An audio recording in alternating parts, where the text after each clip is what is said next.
The Restrict Act would give the Secretary of Commerce the authority and responsibility to identify... Okay, so why are we talking about this?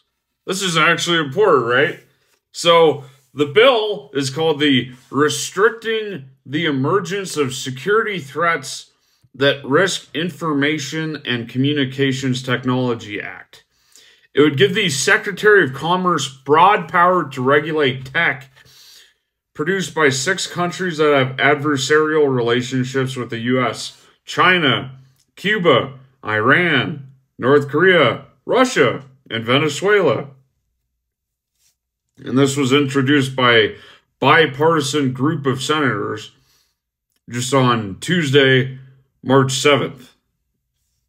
So, why should you care about this? Because it goes one step. Like, this would be the culmination of basically how Congress, without the political fallout, could shove all of the responsibility onto, or blame onto, the Secretary of Commerce in blocking TikTok in the United States. Not just for government devices, but for every device, like the one I'm recording on right now. The White House endorsed this act on Tuesday, calling it a systemic threat or framework for addressing technology-based threats to the security and safety of Americans, which I find hilarious because I'll get into it in a minute, but Facebook,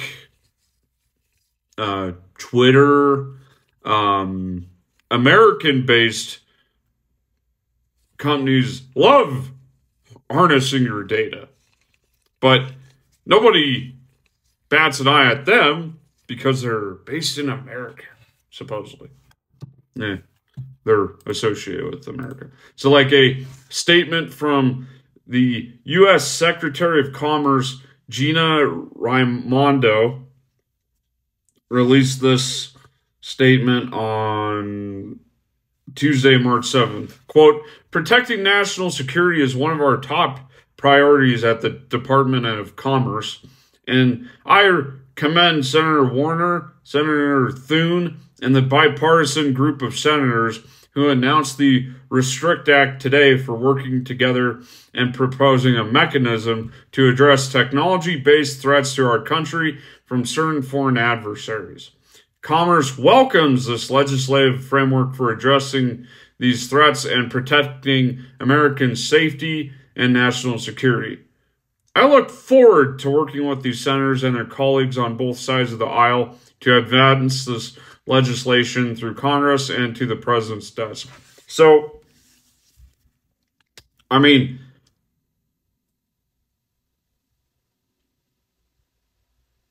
what I like about TikTok is A, all the filters, B, they actually just enabled 10-minute videos, and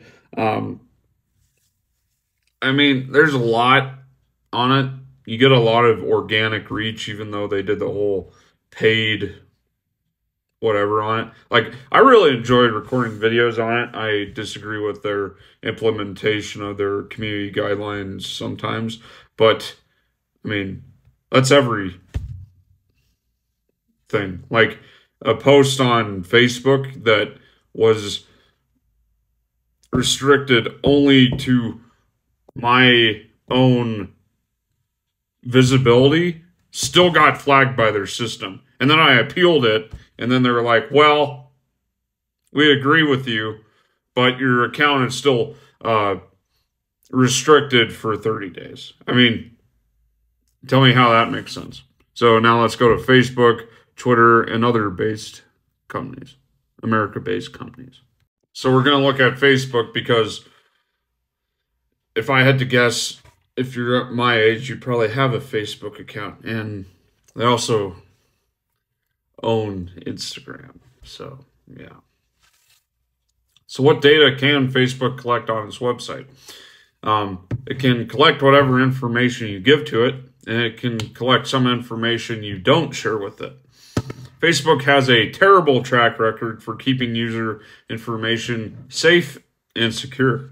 If you have a Facebook account, you've already agreed to allow Facebook to record all of your on-site activity, including who you search, what groups you're part of, your entire social network, and everything you share in Messenger. Facebook uses this information to its benefit. Specifically, it makes money through targeted ads based on your data and things you search for on the internet. So can Facebook collect data outside its website? Yes. Facebook keeps collecting data even when you've left its website. Information like your IP address, what advertisements you've clicked on, which browser you're using, and how often you visit the site is already data any website you visit can record about you. So can Facebook see your browsing history? Yes, Facebook can track your browsing or search history just like it tracks when you visit a certain website. Some users already believe Facebook is listening to them through the mic on their phone using AI tech. In reality, it can't actually listen through your phone, but Facebook still collects lots of data. So would a VPN protect you from Facebook data gathering? Yes, it will protect you by limiting the amount of information it can collect about you. This means that Facebook won't be able to track your data, it connects you to another server in a different location, which will change your IP address and keep your data encoded. This means that Facebook won't be able to track your data. They'll still be able to see your new IP address, but all your information is encrypted. But you already provided all of this from everything up to when you got that VPN, because you probably, at the most, have probably had a VPN for a couple years. Your Facebook account, like mine, I started mine in 8th grade. So, I don't know, let's look at Twitter. So, actually, I'm going to end this on I find this hilarious. This only came out 2 days ago, and I haven't even heard of this. This is coming to us from PocketLint.com. Meta is ready to take on Twitter with a decentralized rival app. Meta is working on a decentralized app that would reportedly work with Mastodon, giving Twitter even more unwanted competition. The Twitter social network could be about to get more unwanted competition.